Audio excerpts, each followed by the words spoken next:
Welcome to another start of a new anime review series. This is basically my first episode for the review for the case study of Vanitas. Yes. Now, I originally read the manga for this one a few years ago. Yeah, just a couple years ago. And this series, like, the manga itself has only been going on now for about 6 years. And I started reading this about 2 or 3 years ago. Yeah, in just the first episode, we introduced just a few characters. Yeah, so this series is done by Bones, the same people behind My Hero Academia. Yep, yes, the very same company. Yeah, this is probably the first one. Of course, they also did Godzilla one, and they also work on SK Infinity. That's a series that Chris Guerrero's in right now. He's doing the dub for that one right now. But yeah, this one I was looking forward to. I initially, now unlike how realists here Save the Kingdom, that one I kind of knew ahead of time. Basically, it was coming out. I did not know this series was coming out until I saw apparently this was listed on the upcoming anime comic from Watch Mojo. Yes.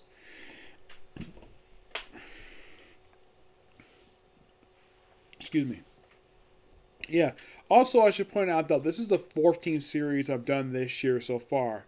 And it's already July, and we're already 14 series. At this point, I was like about 30 series done, basically, at this point. But this year, not that many, because I've had a lot of reading to do. That's mainly the reason for it. This episode, which is called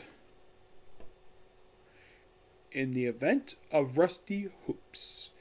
This one covers pretty much chapter 1 and like 2 pages of chapter 2.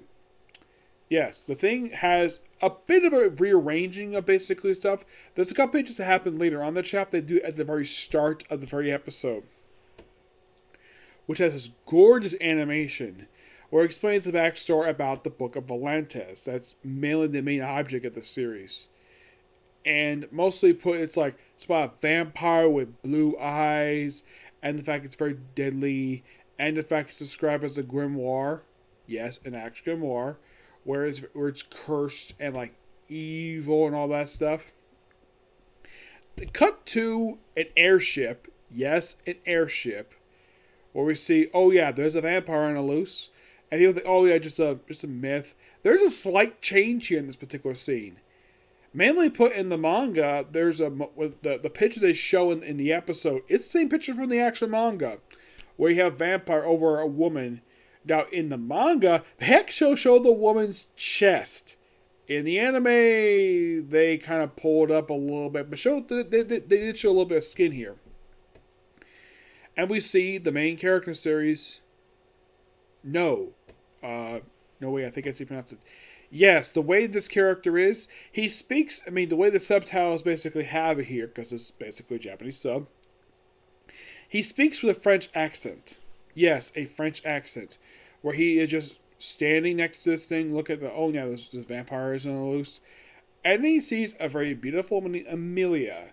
Now, I should point out, though, in the manga, she's only active just in this very arc, and that's it for her, because she does nothing after this. That's the thing about this woman, Amelia. She's introduced in this opening story arc, and then after this, nothing. She gets pretty much reduced to being a minor character right after this for no reason at all. Yeah, I'm not really sure what was the point of this. You bring in this character, and then you do nothing with her. Yeah. She's just in the opening story, and that's it. She doesn't really do anything at all, which I kind of felt that was kind of weird. So, now in the manga, she doesn't say this. So they add that at the end, but she keeps saying she keeps feeling cold. In the manga, she's basically shivering. Now, why is she shivering? It's explained a little bit later that because she's infected with some kind of virus that's basically only caught by vampires that makes him go insane. So basically, we have Noe, where he is basically talking to Amelia. Of course, he also has his cat Muar. Yes, a cat he has. And it's later revealed he's a vampire too. Yep. The only character who is the main character of the series who's not technically a vampire is Vanitas, which I'll get to him. So, they chat for a while. Of course, he doesn't introduce himself to the woman yet. And then the hero, Eric, oh yeah, they're getting close to Paris. He wants to see Paris. And he, of course, never been to Paris before, despite the fact he speaks the French accent.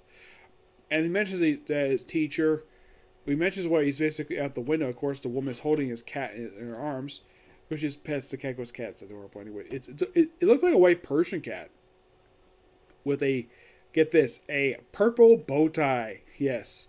Now, Noe himself dresses in a white tuxedo. And here's the thing, this is set in the 19th century. See what that means? Top hats! Yep, he's got a white top hat. He's very sharply dressed. Is he wearing gloves? Yes, he is. He's wearing gloves, and basically he's dressed like a Victorian era gentleman. Of course, this is steampunk style series, which I don't mind. I actually love this concept of the series. Now, it's not the first series I come across where it's set during Victorian England. The last one I can think of was set during this time period was Black Butler. Yes, that's the only other series. It's one of like two other series I can think of that's set during this time period. The only one I can think of is, get this, D. Gray Man. Yep, that's all set in this time period. So this is actually the third anime I've come across where it's set in this time period, which is quite interesting. Now you might ask, do they counter any real life people in this one, like they do in Black Butler? The answer is no. They actually do not counter anybody at all, which is kind of interesting. So, after revealing that he's looking for the grimoire of Vanitas, she basically was shocked, but basically she's going to accept the fact, well, the reason why he's looking for it is teacher asked look for it. And then we cut to the top of the airship where we see Vanitas himself, of course, he hasn't introduced himself yet. He's a very eccentric figure where he basically is like, oh yeah, my target is here. So he proceeds to, they have basically her going a little crazy, where like she's suffering a cold, and then here's Vanitas jumping through the window like a complete idiot. Yes, there's in the manga too, and he says, I'm here to take. She's my target, not you. And he proceeds to basically fight him, and of course they run away, and he leaves his top hat behind. Yes, leaves his top hat behind, leave her hat too. And of course, he tosses up in the air, has a brief scuffle with him, catches her. Like, man, this guy's really good at this, basically fighting while carrying a beautiful woman in his arms. And they fight to a side room, where then she starts acting strange, where apparently we have black vines coming out of the ground and hitting people. And he points out, though, it's actually, it's forbidden to attack humans. Pointing out, though, that he is, in fact, a vampire. How would he? Yeah, that's how he would know this. And we see Vanitas, where he basically brings out the very book that Noe was sent to Paris to look for, the actual Vanitas grimoire, and use it to help her and see the light, and basically she's cured. But of course, the room has got some damage. He, of course, slips out. He falls out, but is catched by Noe. And they fall, into what looks like a church. And of course, he asks him to be his shield, and his strength says no. But he's very delusional.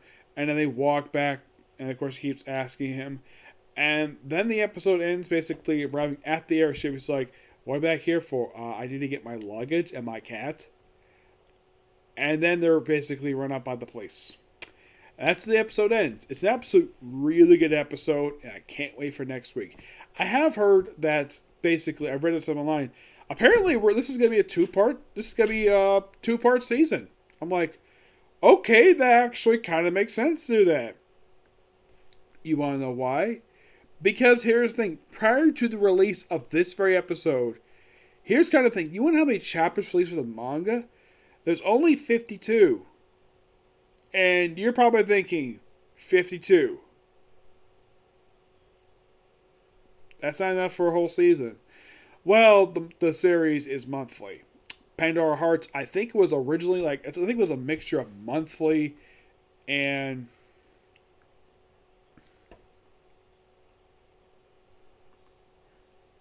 monthly and like weekly, I think it was. And here's something quite interesting about Vanitas himself. He actually made his debut not in the first chapter of the series. Oh no. He made his first appearance actually in the final chapter of Pandora Hearts. What you're thinking? Really? Yeah, he did.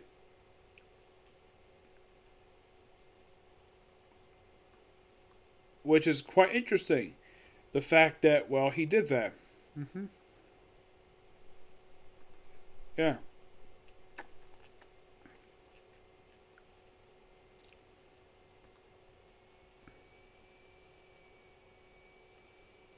Yeah, look at the main person's page. Mm-hmm. Yeah, her name is June Mizuki. She's the one who created Pandora Hearts and the Case of Vanitas, which is the second one of her manga series that has been adapted for anime. Mm-hmm. Yeah, I think Pandora Hearts was also 9 years. Now, her original manga was Crimson Shell. Pretty much what this series was, this was actually came out just before Pandora Hearts. This was simply put like a prequel and like a prototype version of the actual manga itself. And of course, we have, well, the case of Vanitas. Mm-hmm.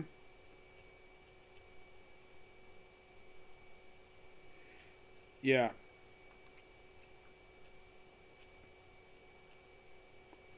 Of course, next one is called In the Flower Culture. That's what next week's episode's called. Mm-hmm. Which I'm basically looking forward to what they adapt for it. Mm-hmm. Or at least, and also the episode itself.